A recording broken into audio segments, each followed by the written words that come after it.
everyone, and welcome back to WolfQuest. And we are here with Cricket and the Beaver Creek pack, which is right now her and Solstice, and they've just set out into the winter of Slough Creek, and they're going to be looking for a place to find a den and make a territory. So of course we have the intro here. A wolf's life is about one thing, passing on its genes to the next generation. All else from hunting elk to defending a territory drives towards this single goal.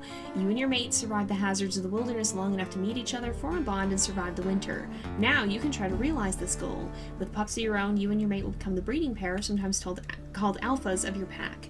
Their survival and the survival of your genetic code will be your responsibility. Even with all the dangers you face to reach this point, your real struggle has only just begun. And what a struggle it has been. These guys had a tough time. Cricket in particular had difficulty once winter really set in and the snow started falling, and she's still not going to be able to hunt her preferred prey of beavers. They're still going to be presumably hibernating or resting in their lodges.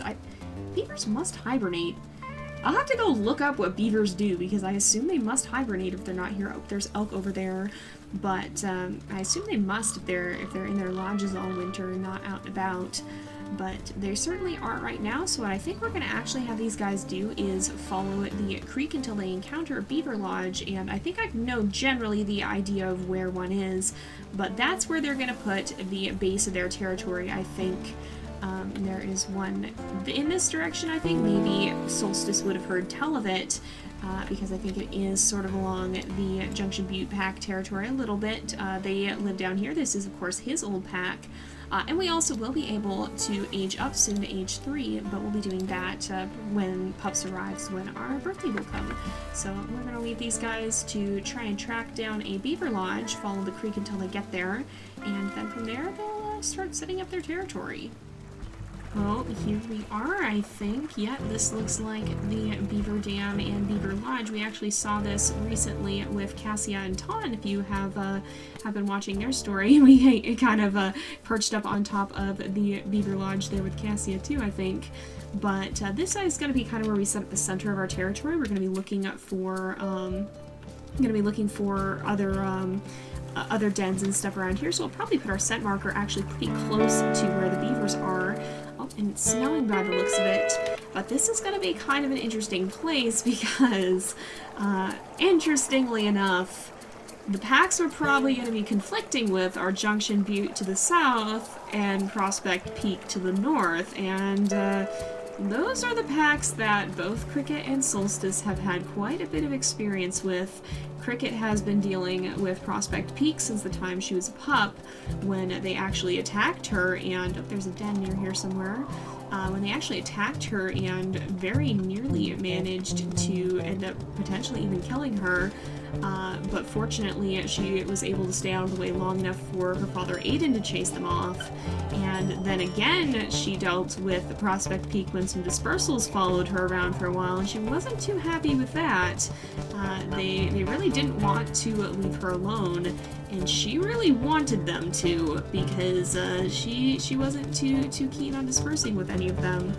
And of course Solstice hails from the Junction Butte pack. Who is this, speaking of? Fridley dispersals. They're females. We don't need to worry too much about them.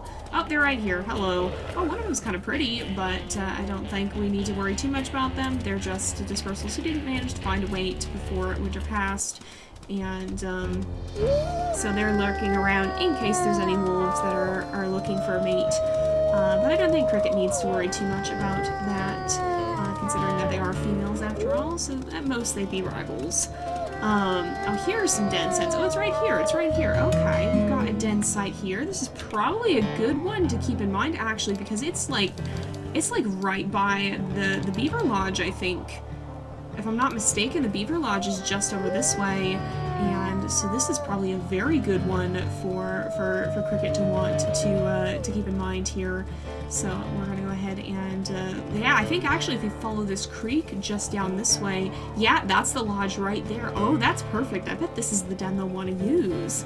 But we're going to continue claiming some territory. But yeah, so the Junction Butte pack is the pack that Solstice hails from, and they both spent some time running Cricket out of their territory, or trying to, but also Solstice left them to disperse with Cricket, and I can't imagine they would be too keen to see him back, especially considering that towards the end, Cricket got kind of panicky and gave them a bit of a hard time and actually chased off their dominant female, Solstice's mother, most likely. So I can't imagine they'd be too pleased with her having done that, and too pleased with Solstice for having dispersed with her. So we managed to set up in the one spot where, oh, there's a coyote on the other side of the creek here, but we managed to set up in the spot that's going to put us closest to those packs, it seems like. But we're going to start marking some territory. I will zoom way out.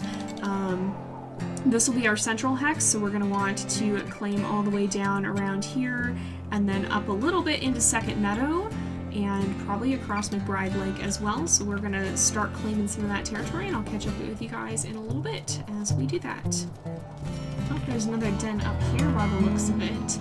So we'll go ahead and mark that one on the map. So we have found 2 so far. This one is across the creek. We'll have to see how this goes, because I'm not sure if they have to move where their options for moving will be, but we want to mark some more territory around here, so we're going to keep doing that. I think we'll bump into some other dens on the way, and we'll continue our claiming and den discovery. There's a couple more dens over here. There's one up on the slopes that looks like an abandoned coyote den, and if we skirt around these bison, there is another den over here on the edge of McBride. Right overlooking it, right here. So I don't think these two will be choosing either of these dens, but it's good to have them marked. So we now have our full 4 dens, I believe, as well. Yep, looks like it.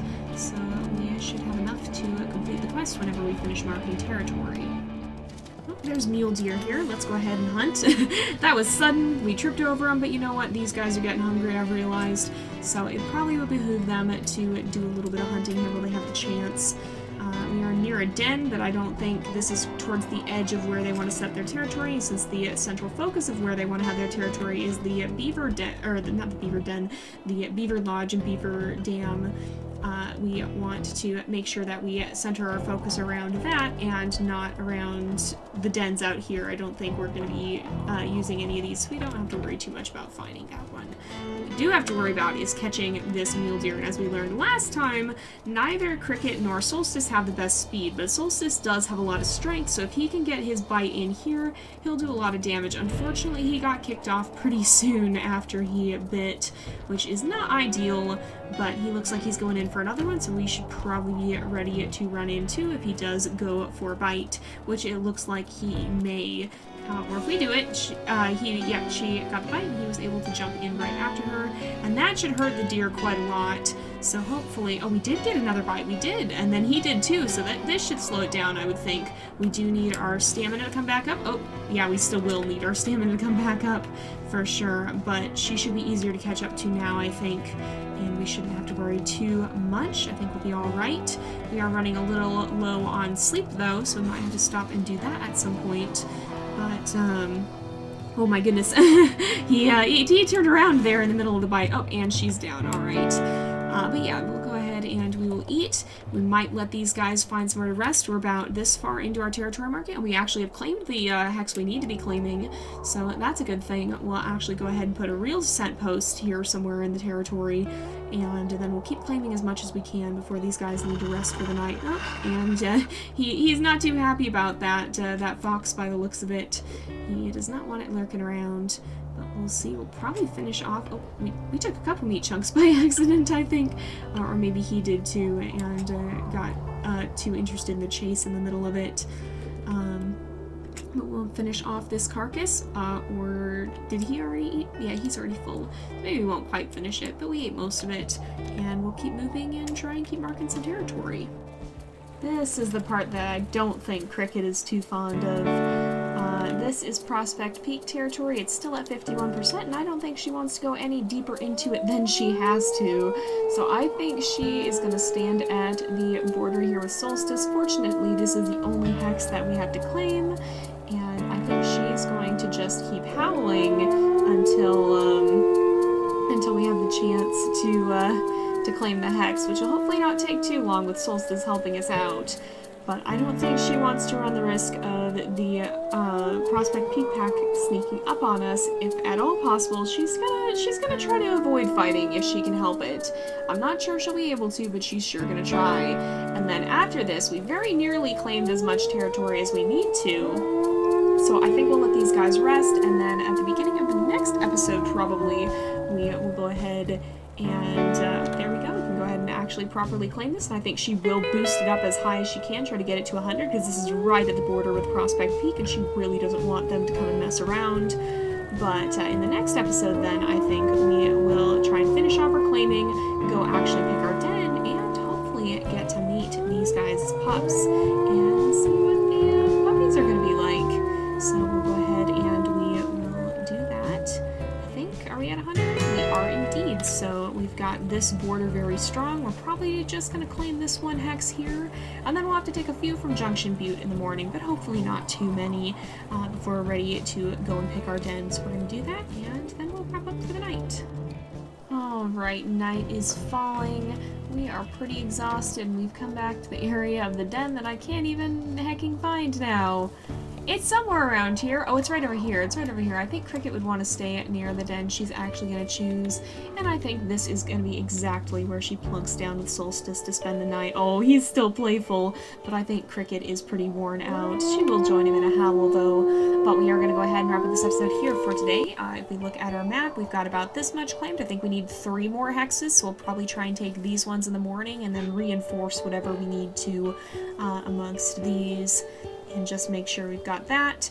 Eventually we'll probably try and have about this much territory, and I think Cricket would especially want to keep this border, and maybe this one too, very, very strong, considering Prospect Peak is up here, and she's well acquainted with how difficult they can be to deal with.